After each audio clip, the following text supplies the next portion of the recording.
Again, it was that first question of, okay, what if the afterlife was proven? And then it took it into a direction of, well, if death isn't death, then would people start killing themselves? And we thought, yes, they would, and that would be interesting to explore. We gave that to Rooney Mara, who wanted to read the next thing that we were working on. She read that and basically just said, I want to be in this movie. And we didn't even have characters yet. We just had this Thomas Harbour as a character.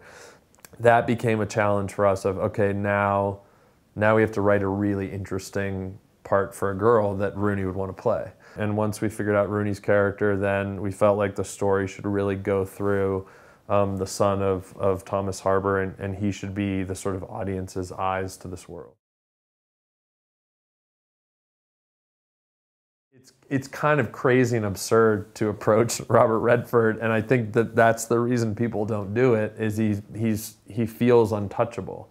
And as a young filmmaker who had only made one film, everyone around me said that it would be really stupid to go to Redford and probably a waste of time.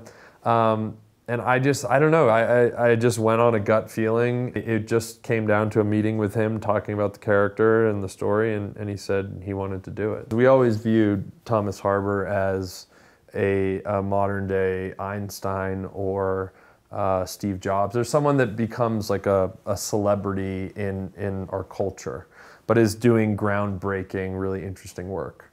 And so, I mean, who better to play that than Robert Redford? The second he starts talking about the science that he's doing, you believe him. You know, there's no... I knew that we had that element.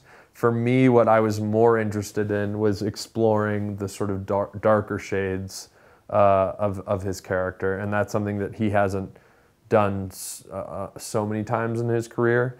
And I think he got excited by that. And you know, there's a dark scene with him and Riley Keough, and he like wipes a tear off of her face, and that was something that wasn't scripted. He just did in the moment. And I remember I went up to him afterwards. I was like, that was dark, Bob. And he was like, I know, but it was good, right? And I was like, yeah, it was really good. And then I talked to Riley, and she was like, that scared me.